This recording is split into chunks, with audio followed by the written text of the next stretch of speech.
আসসালামু আলাইকুম রহমতুল্লাহ বারকাত। প্রিয় বন্ধুরা, কেমন আছেন সবাই? আশা করছি আপনারা সবাই ভালো আছেন। আমি আল্লাহর রহমতে ভালো আছি। এই চ্যানেলের দ্বিতীয় পর্বে আপনাদের সবাইকে স্বাগত জানাচ্ছি। লাবান,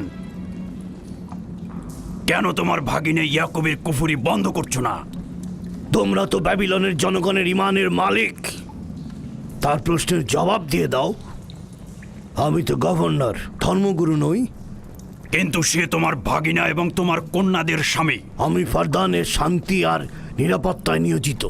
আমার ভাগিনার কার্যাবলী দেখার জন্য নয়। এই কারণেই তাকে শান্ত করতে হবে। সে ফাদ্দানের শান্তি নষ্ট করছে। ফাদ্দানের শান্তি ফিরিয়ে আনতে হবে, তা না হলে অতি দ্রুত ফাদ্দানের বুকে দুর্ভিক্ষ নেমে আসবে, আর এটার দায়ভার সম্পূর্ণ ইয়াকুবের। কি করে করি বলো? ইয়াকুব এখানে ভেড়া রক্ষণাবেক্ষণের প্রধান ব্যক্তি, অর্থনৈতিক চালিকা শক্তিও বটে। আর ও কিনা হয়ে গেল এখানকার বদখদের প্রধান কারণ। হ্যাঁ, কারণ ও এখনো ইস্তারের কুফুরি করেই যাচ্ছে। ইয়াকুব তো ব্যাবিলনের খোদাদের উপর ঈমান আনেনি, কিন্তু তারা তো কিছু বলেনি। ব্যাবিলনের খোদাদের প্রতি ঈমান না আনলেও তাদেরকে কখনো অবজ্ঞা করে কথা বলেনি। কিন্তু এখানে তো সে মহান ইস্তারকে অবমাননা করেই চলেছে। তুমি অবশ্যই তাকে শান্ত করবে। অবমাননা করে? অবশ্যই করে। তুমি কি কখনো ভেবে দেখেছো যে ব্যাবিলন রাজ্য কেন তোমাকে নিয়োজিত করেছে? তাহলে এটাও জেনে রাখো কেন আমাকে গভর্নর নিয়োগ করা হয়েছে। উত্তম হলো এটা জানা যে আমি ব্যাবিলন থেকে ফরমান গ্রহণ করি, না তোমাদের থেকে, না তোমাদের ইস্তার থেকে। যদি ইস্তারের মন্দিরের ধর্মগুরু বাবেল এই কথাগুলো তুলে ধরেন তবে কোনো অসুবিধে নেই তো?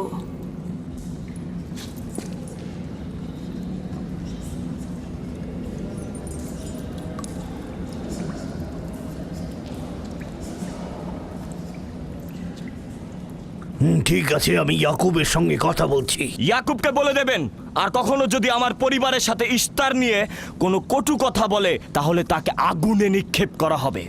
কুকুরের ছানা তার বাবা মার কাছে ঘেউ ঘেউ শেখার আগে নেকড়ের কাছে ছিন্ন ভিন্ন হয়ে যায়। তোমার নিজের জবানের হেফাজত করো। এবারের মতো ক্ষমা করে দিচ্ছি, পরের বার কিন্তু করব না।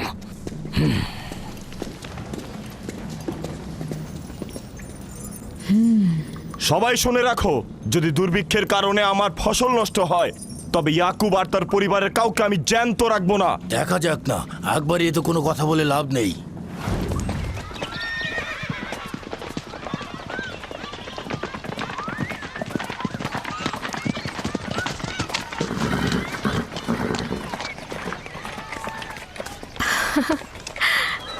আব্বাজান এসেছেন।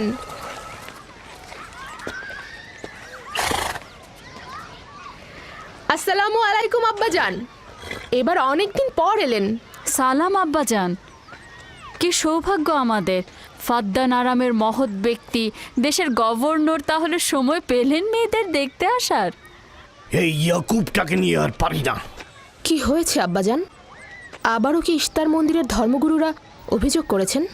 তার মানে ফারদানের এইসব দাঙ্গা হাঙ্গামা ধর্মগুরুদের ষড়যন্ত্র। ইয়াকুব এগুলোর সঙ্গে জড়িত নয়, তাই তো? আব্বাজান, আপনি খুব ভালো করেই জানেন ইয়াকুব রেসালাত আর নিজের কাজ ছাড়া অন্য কিছুই করে না। কয়েক হাজার বছরের প্রচলিত ইস্তার মন্দিরের সঙ্গে তার কি কাজ? যদি সে এটাই চায় যে সে তার পিতামহের দিন প্রচার করবে, তাহলে তাহলে সে আমাদের পরিবারের সঙ্গে করুক। কিন্তু মানুষের বিশ্বাসকে কেন অবমাননা করছে? আমার মনে হয় আব্বা আপনি ভুল করছেন। সে অবমাননা করছে না, সত্য প্রচার করছে। আব্বাজান, কিছু মনে করবেন না। ইয়াকুব আসলে এক খোদার প্রতিনিধি হয়ে তার নিয়মকানুন সম্পর্কে জনগণকে সচেতন করে তুলছেন, যেটা তার কর্তব্য বলে মনে করছেন। যেরকম আপনার কর্তব্য ফাদ্দানের জনগণের নিরাপত্তা প্রদান করা। তোমরা তার মতো কঠোর ও বেপরোয়া হয়েছ। আমি যদি চাই দায়িত্ব পালন করতে, তাহলে তোমরা মরুভূমিতে ভবঘুরে হয়ে ঘুরবে। আব্বাজান, আমি আর আমার বোন লিয়া আমাদের স্বামীর দিনে অটল আছি, তাই এক খোদার আইন বাস্তবায়নে আমরা তাকে সাহায্য করেই যাব। তোমরা সবাই দেওয়ানা হয়ে গেছো। তোমরা কেউ আমার অবস্থার কথা চিন্তা করছো না। তোমরা কি জানো ব্যাবিলনের ধর্মগুরু যদি জানতে পারে আমার ভাগিনা ইস্তারের বিরুদ্ধে অপপ্রচার চালাচ্ছে, তাহলে আমার কি অবস্থা হবে ভাবো। আমি তখন কতটা বিপদে পড়বো। ইয়াকুবের খোদার শক্তি ওই বাবেলের মন্দিরের ইশতারের থেকে অনেক বেশি। আব্বাজান, আমাদের উচিত হচ্ছে আমাদের নিজেদের খোদাকে ভয় করা, ওই পাথরের খোদাকে নয়। আমার না তার খোদার সঙ্গে কোনো কাজ রয়েছে, না এদের খোদা। শুধু বলবো ইয়াকুবের কোনো অধিকার নেই ফাদ্দানের লোকের কাছে আমার অবস্থান নড়বড় করে দেয়া। কি হয়েছে রাহেলা?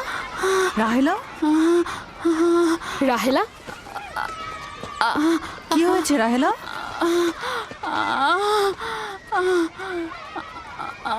রাহেলা, রাহেলা, কি হলো তোমার? এমন করছো কেন? আলহামদুলিল্লাহ, মনে হয় সময় হয়ে গেছে।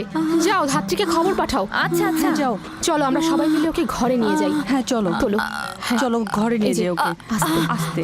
পলাশ, বলুন জনাব। জাহাতুন মরুভূমিতে যাও, ইয়াকুবকে বলো এখনই যেন চলে আসে। খুবই দ্রুত যাও। জি আচ্ছা। আমার ঘোড়াটা নিয়ে যাও।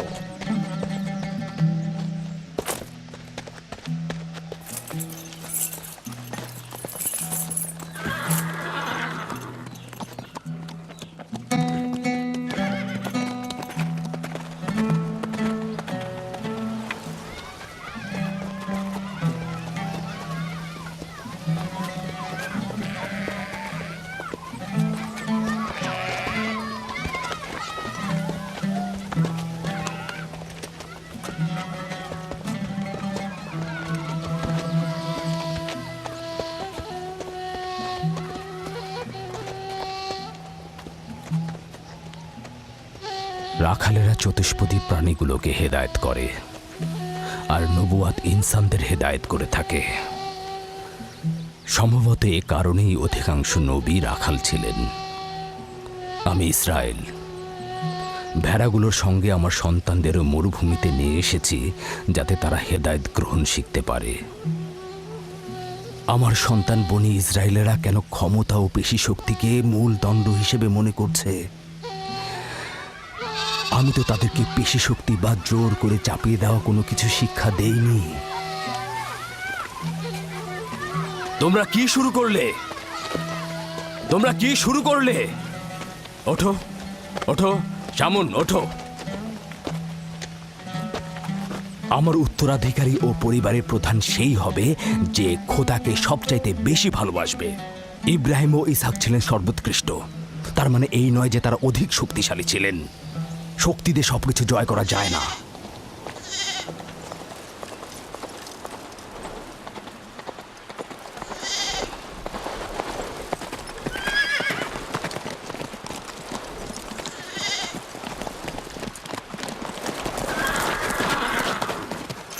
কি হয়েছে ফারাজ?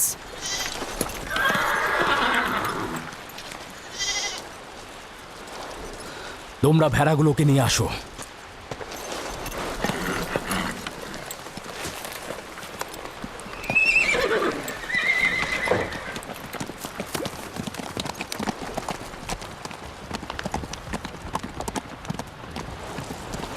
কিছু কি হয়েছে? আব্বাজান কোথায় গেলেন? কিছুই না, ভেড়াগুলোকে একত্রিত করো, আমরা ফিরে যাব।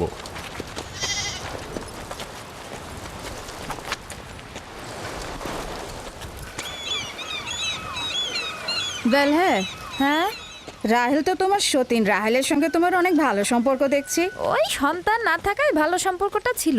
রাহেলের সাথেও ভালো সম্পর্ক ছিল, ওই ইয়াকুবের সাথেও ভালো সম্পর্কটা ছিল।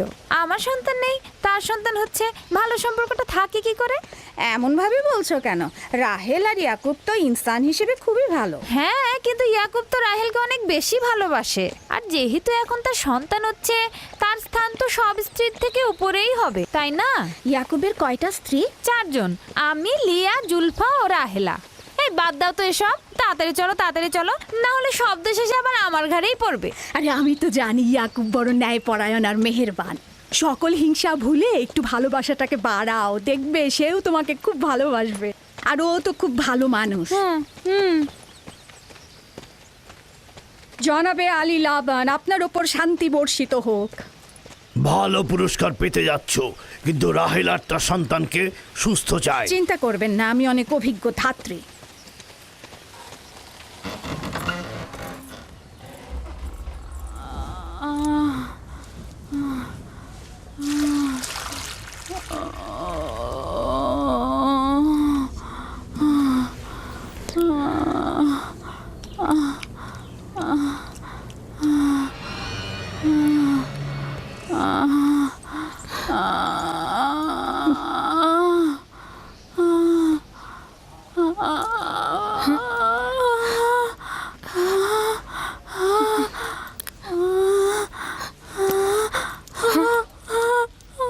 করো না, সব ঠিক হয়ে যাবে। খোদা মহান।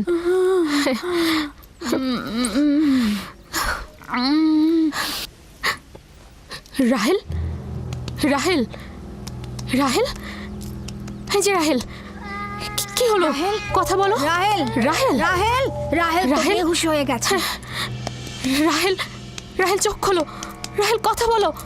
রাহেল, রাহেল, এই যে রাহেল। রাহেলা, হ্যাঁ এমন তো নয় তার উপর ইস্তারের খোদা রাগ পড়েছে।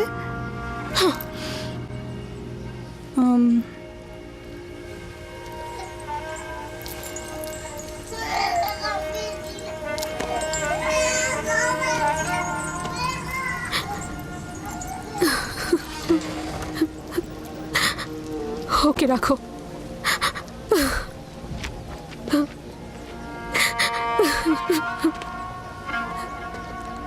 তোমরা তোমার খালার জন্য দোয়া করো, তোমাদের দোয়া খুব তাড়াতাড়ি কবুল হবে।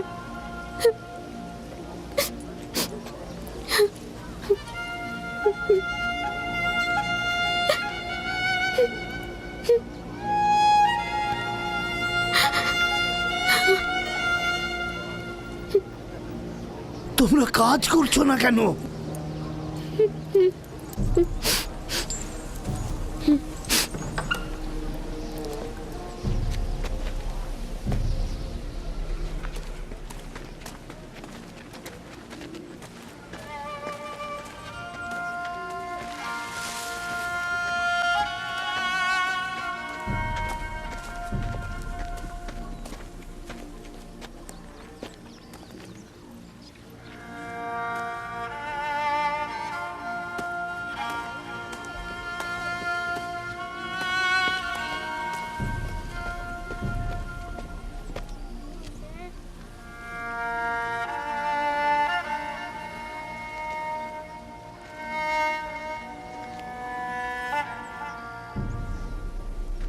কেউ একজন ইস্তারকে রাগান্বিত করেছে।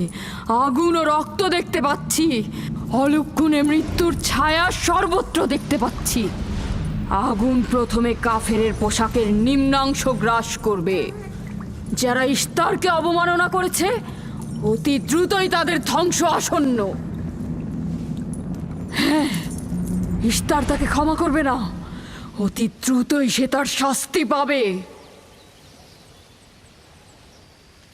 আমার মনে হয় ওরা ইস্তারের অভিশাপের ফল ভোগ করছে। ইয়াকুব তো সব সময় ইস্তারকে অবজ্ঞা করে কথা বলে। হ্যাঁ, ইস্তার বলেছিল কুফরিকারী কাফের তার রোশানল থেকে রক্ষা পাবে না। ইয়াকুব তো ইস্তার আর তার খোদাকে নিয়ে কত বেহুদা কথা বলেছে, মনে হচ্ছে তারই ফল ভোগ করছে।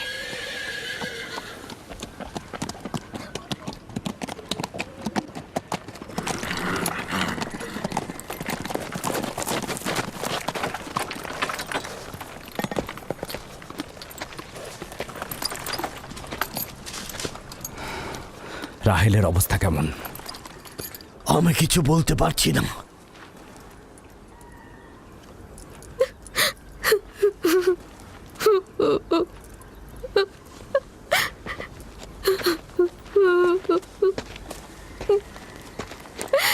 কিছু একটা করুন, রাহেলের অবস্থা খুবই খারাপ।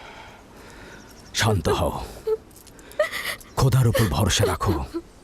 তিনি যেমন চাইবেন তেমনই হবে, ভরসা রাখো। মানুষজন সব বলা বলি করছে, ইস্তারের অভিশাপে আমরা এই বিপদে পড়েছি।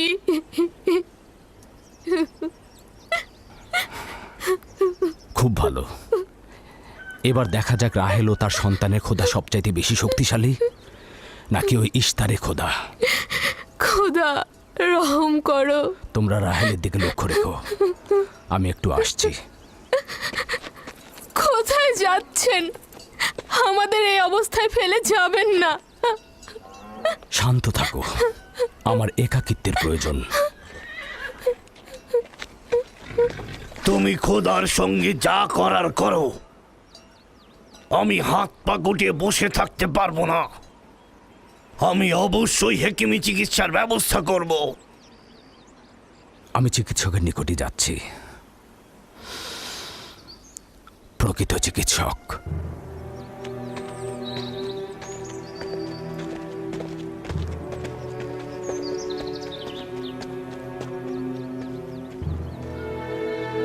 সে যেমন ফাদ্দানের লোকেদের বিপদের কারণ হয়েছে, তদ্রুপ আমার কন্যাদেরও বিপদের কারণ হয়েছে। জানি না ওর সঙ্গে কি করব।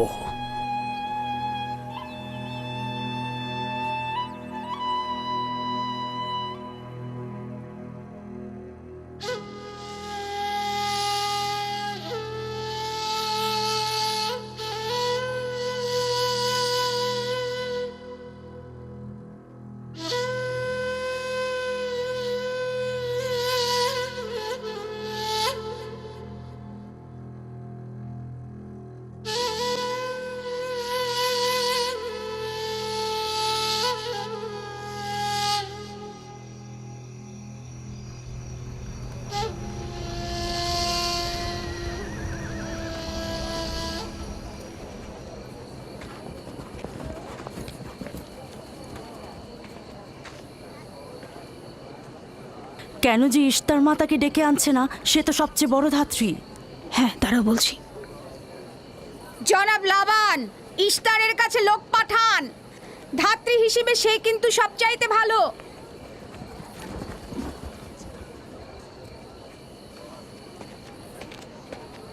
যাও গিয়ে খোঁজ নাও ইস্তার আছে কিনা। যা চাই তাই দেবো। বলবে লাবান বলেছে যদি তার কন্যাকে নাজাত দাও, ইয়াকুবকে ফাদ্দান থেকে বার করে দেবো, আর তার পাপ থেকে ইস্তার মন্দিরকে রক্ষা করব। যাও।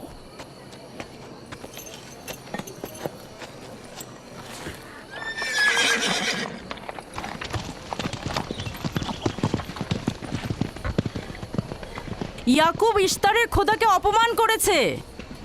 ইস্তারকে অবমাননা করার শাস্তি এইরকমই হয়। তোমাদের চেঁচামেচি বন্ধ করো।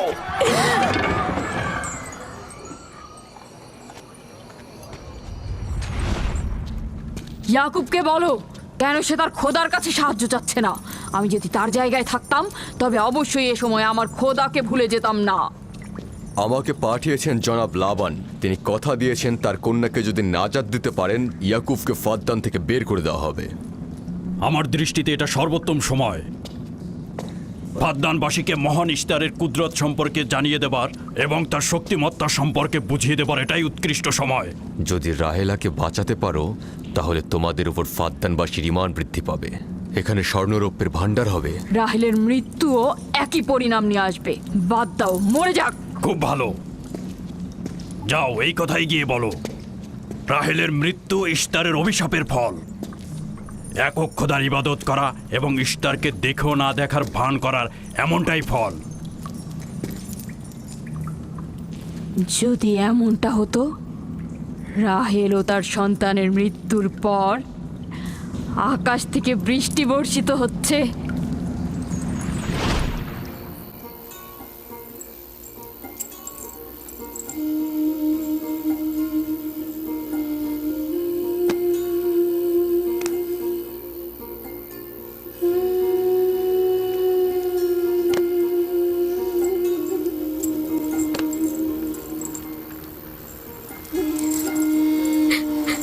রাহেল, রাহেলা, রাহেলা, তুমি শুনতে পাচ্ছ?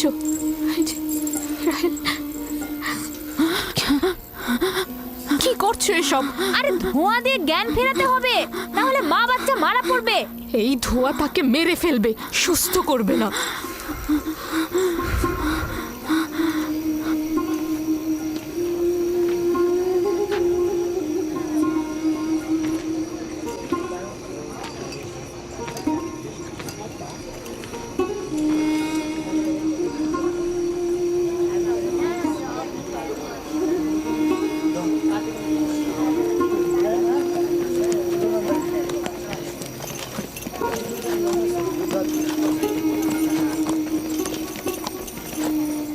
ইস্তার মাতা আসছেন। দেখা যাক এবার কার খোদা বিজয়ী হয়, ইয়াকুবের খোদা নাকি মন্দিরের খোদা। আরে পরিষ্কার বোঝা যাচ্ছে বিজয়ী হবে ইস্তার।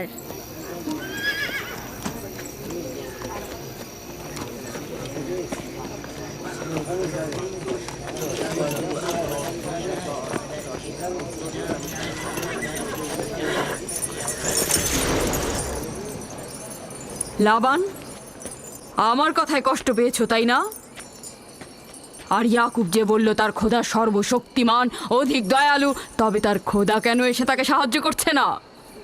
রাহেলের জীবন এখন তোমার হাতে, তুমি তাকে সাহায্য করো। আমি কখনোই ভাবিনি যে ইয়াকুব এত দ্রুতই মহান ইস্তারের শরণাপন্ন হবে। কত অবাক করা বেহুদা ও কাল্পনিক মিথ্যা আর বাতিল চিন্তার মধ্যে মগ্ন আছো। এই বাতিল চিন্তার সত্যতা একটু পরেই তুমি উপলব্ধি করবে, যখন তোমার স্ত্রী সন্তান মৃত্যুর মুখে পতিত হবে। জীবন ও মৃত্যু সম্পূর্ণ খোদার হাতে, না ইস্তারের পাথরের মূর্তির হাতে। আমি ইস্তারকে এখানে আসতে বলেছি। রাহেলের অবস্থা খুবই খারাপ। রাহেলের নিজের খোদা ব্যতীত আর কারো খোদার প্রয়োজন নেই। তুমি বের হয়ে যাও, বের হও। ইয়াকুব, আমি এখানে দাঁড়িয়ে আছি। দাঁড়িয়ে আছো কেন? বের হয়ে যাও। তোমার স্ত্রী সন্তান ধ্বংস হবে। মহান ইস্তারের ক্রোধে তোমাদের ধ্বংস অনিবার্য। আমার সহধর্মিনী তোমার দয়ায় আসেনি যে তোমার বদ দয়ায় ধ্বংস হয়ে যাবে। তুমি বের হয়ে যাও। ফাদ্দানের জনগণ, এই লোক নিজের জন্য কোনো রহম নিয়ে আসেনি এবং সে তোমাদেরও কোনো রহম দিতে পারবে না। সে তোমাদের জন্য যেমন দুর্ভিক্ষ নিয়ে আসছে, তেমনি তার স্ত্রী পুত্রের জন্য মৃত্যু ডেকে নিয়ে আসছে। অতি দ্রুতই তোমরা ইস্তারের কুদরত দেখতে পাবে। তোমার কারণে আমার কন্যার জীবন যদি বিপন্ন হয়। তুমি জাহান্নামে যাচ্ছ, জাহান্নামের দরজায় পৌঁছে গেছো, এই জাহান্নামের দরজা থেকে তোমার নিজ ক্ষমতায় ফিরে জান্নাতে যেতে হবে। এটা যদি পারো তাহলে তুমি পাপ করো। বলছে কিভাবে সম্ভব? এটা তো সম্ভব না। আমার জাহান্নামে আল্লাহ তাআলা নির্ধারণ করেছেন জাহান্নামে যাচ্ছি, সেখান থেকে কিভাবে ফিরবো? সেখান থেকে ফিরে আমার নিজ ক্ষমতায় কিভাবে জান্নাতে যাব? এটা সম্ভব না। বলছে সম্ভব যদি নাই হয়, এই 5টা কাজ যদি সম্ভব না হয়, তাহলে তোমাকে পাপ কাজ ছেড়ে দিতে হবে। তখন থেকে ইব্রাহিমের আধাম বলতেছে, তখন থেকে ওই ব্যক্তি পাপ কাজ ছেড়ে দিয়েছে এবং জীবনে কোনোদিন আর পাপ কাজ করে নাই। শেষ করব, ইব্রাহিম বিন আদহাম রাহিমাহুল্লাহ আলাই, ওনার কাছে একজন ব্যক্তি এসে বলতেছে যে আমি পৃথিবীতে বিভিন্ন পাপ করি, এই পাপ থেকে আমি বাঁচতে চাই। কি থেকে বাঁচতে চাই? ইব্রাহিম বিন আদহাম তিনি বলতেছেন, তোমার পাপ থেকে যদি বাঁচতে হয় তাহলে নাম্বার 1, যখন তুমি কোনো গুনাহ করবে তখন তোমাকে অবশ্যই এই চিন্তাটা করতে হবে, যখন কোনো গুনাহ করবে তখন গুনাহ করার পরে তোমার এই চিন্তা করতে হবে যে আমি আল্লাহর দেওয়া রিজিক খাবো না। কারণ আমি আল্লাহর দেওয়া রিজিক, প্রত্যেকটি রিজিক পানি আল্লাহর রিজিক, সমস্ত খাবার আল্লাহর রিজিক। এই রিজিক খেয়ে কোনো পাপ করবো না। তোমাকে এখন থেকে চিন্তা ভাবনা করতে হবে, যদি তুমি কোনো পাপ করো তাহলে আল্লাহর রিজিক খাওয়া যাবে না, আল্লাহর রিজিক তোমার খাওয়া বন্ধ করতে হবে। বলছে এটা কি সম্ভব? আল্লাহর দেওয়া রিজিক আমি পরিত্যাগ করবো কি করে? এটা তো সম্ভব না। নাম্বার 2, আদহাম বলতেছে, নাম্বার 2, আল্লাহর দেওয়া জায়গায় থেকে আল্লাহ তাআলার দেওয়া জায়গায় তুমি থাকবে না। যদি তুমি কোনো পাপ করো আল্লাহ তাআলার দেওয়া কোনো জায়গায় তুমি থাকতে পারবে না। এখন বলুন তো, পৃথিবীতে আল্লাহ তাআলার দেওয়া জায়গা ছাড়া আর কোনো জায়গা আছে কিনা? এই যে আমার নামে 30 বিঘা জমির দলিল আছে, এটা কি আমার? আপনার মরণের সাথে সাথে ভাগাভাগি হয়ে যাবে, জানাজার আগে ভাগাভাগি হবে, চেয়ারম্যান মেম্বার নিয়ে বিচারও হবে। কথা বলুন ঠিক কিনা? তাহলে আমার বলতে কি কিছু আছে? তাই ইব্রাহিমের আদহাম বলতেছে যে তোমার পাপ যদি করতে হয় তাহলে আল্লাহ তাআলার জমিন ছাড়া অন্য কোনো জায়গায় যে করো, আল্লাহ তাআলার জমিন থেকে করতে পারবে না। তখন বলতেছে আল্লাহ তাআলার জমিন ছাড়া তো কোনো জায়গায় নাই, তাহলে তো পাপই করা যাচ্ছে না। নাম্বার 3 বলতেছে তোমার পাপ আল্লাহ তাআলা যেন না দেখে। তুমি পাপ করো ঠিক আছে, কিন্তু আল্লাহ তাআলা যেন না দেখে। বলছে আল্লাহ তাআলার চোখ ফাঁকি দিয়ে তো পাপ করা সম্ভব না, এটা তো পাপ করা যাবে না। নাম্বার 4, ইব্রাহিমের আদহাম বলতেছে যখন তোমার কাছে আজরাইল আসবে তখন আজরাইলকে বলবে যে আমার একটু সময় দাও, আমি তওবাটা করে নিই। আসলে কি তওবা করার সুযোগ দেওয়া হবে? মৃত্যুর গড়গড়া যখন শুরু হবে তখন তওবা করার সুযোগ দেওয়া হবে না। যেমন ফিরাউন হাবুডুবু খাওয়ার সময় তওবা করেছিল, ডাইরেক্ট বলেছিল যে আল্লাহর নবী মুসার আল্লাহর প্রতি আমি ঈমান আনলাম, কিন্তু তার ঈমানটা আল্লাহ তাআলা গ্রহণ করেননি, তওবা কবুল করেননি। সুতরাং আজরাইল আসলে ওই সময় কিন্তু আজরাইল আমাদেরকে সুযোগ দেবে না। তাই বলতেছে তুমি আজরাইল কাছ থেকে যদি সময় নিতে পারো তাহলে তুমি পাপ করো। নাম্বার 5, ইব্রাহিমের আদহাম বলতেছে তুমি জান্নাতে যাচ্ছ, তুমি জাহান্নামে যাচ্ছ, জাহান্নামের দরজায় পৌঁছে গেছো, এই জাহান্নামের দরজা থেকে তোমার নিজ ক্ষমতায় ফিরে জান্নাতে যেতে হবে, এটা যদি পারো তাহলে তুমি পাপ করো। বলছে কিভাবে সম্ভব? এটা তো সম্ভব না। আমার জাহান্নামে আল্লাহ তাআলা নির্ধারণ করেছেন জাহান্নামে যাচ্ছি, সেখান থেকে কিভাবে ফিরবো, সেখান থেকে ফিরে আমার নিজ ক্ষমতায় কিভাবে জান্নাতে যাব, এটা সম্ভব না। বলছে সম্ভব যদি নাই হয়, এই 5টা কাজ যদি সম্ভব না হয়, তাহলে তোমাকে পাপ কাজ ছেড়ে দিতে হবে। তখন থেকে ইব্রাহিম বিন আদহাম বলতেছে, তখন থেকে ওই ব্যক্তি পাপ কাজ ছেড়ে দিয়েছে এবং জীবনে কোনোদিন আর পাপ কাজ করে নাই। সুবহানাল্লাহ। এই জন্য আল্লাহর দেওয়া রিজিক খেয়ে, আল্লাহর দেওয়া জমিনে আল্লাহর চোখ ফাঁকি দিয়ে, আজরাইলের চোখ ফাঁকি দিয়ে জাহান্নাম থেকে মুক্তি জান্নাতে যাওয়ার সুযোগ তখন আমাদেরও কারো হবে না, তখন পাপ করার সুযোগ নাই। সবচেয়ে বড় পাপ কাজ করতেছি। কিছুদিন আগে আমি একটা জুম্মায় আলোচনা করেছিলাম, খ্রিস্টান জগৎ, ইহুদি জগৎ, তারপর আপনার হিন্দু জগৎ, তারা তাদের মন্দিরগুলো, তাদের গির্জাগুলো খালি হয়ে যাচ্ছে, কারণ তারা তাদের উপাসনালয়ে যায় না, কিন্তু মসজিদে মুসাল্লিরা যায়। আজকে দেখছি আমার অমৃতবাজার মসজিদ মুসাল্লি শূন্য হয়ে যাচ্ছে। এটা যেন না হয়, এই পাপের দিকে লক্ষ্য করে পরকালে যদি হিসাব দিতে হয়, এহকালে যদি মুক্তি পেতে হয়, বিভিন্ন গজব, কিন্তু আবার একটা গজব শুরু হয়ে গেছে, আপনারা শুনেছেন কিনা জানি না, মাংকি পক্স শুরু হয়ে গেছে। এমন পচন সৃষ্টি হচ্ছে বিভিন্ন জায়গায়, বিভিন্ন বৈজ্ঞানিকরা বলতেছে, চিকিৎসা বিজ্ঞানিকরা বলতেছে যে এটা সারা পৃথিবীতে এটা ছড়িয়ে পড়তে পারে। মাংকি পক্স একেবারে চামড়া থেকে হাড় পর্যন্ত পচন সৃষ্টি হচ্ছে। সুতরাং গজব একটার পর একটা আসতেই আছে। গজব থেকে যে বাঁচতে হয়, এই মহামারী থেকে যদি বাঁচতে হয়, তাহলে আল্লাহ তাআলার হুকুম মানা, আল্লাহ তাআলার বিধান মানা ছাড়া বিকল্প আর কোনো রাস্তা নাই। সুতরাং আসুন, আমরা যেই পথেই থাকি না কেন, যখনই আজান হয় তখন একটু দৌড়ে গিয়ে মসজিদে গিয়ে আল্লাহ তাআলার কুদরতি পায়ে একটু সিজদা করব। সিজদা করলে আল্লাহ তাআলার আরশ খুশি হয়ে যাবে, আমাদের রিজিক বৃদ্ধি হয়ে যাবে, সম্মান বেড়ে যাবে, মর্যাদা বেড়ে যাবে। আল্লাহ তাআলা আমাদের সকলকে আল্লাহ তাআলার ভয়, পাপ কাজ যেন আমরা ছেড়ে দিয়ে আল্লাহ তাআলার ভয় যেন অন্তরের ভিতরে আমরা ঢুকাই নিতে পারি। আল্লাহ তাআলা আমাদের সকলকে তৌফিক দান করুন। আসসালামু আলাইকুম ওয়া রাহমাতুল্লাহি ওয়া বারাকাতুহু।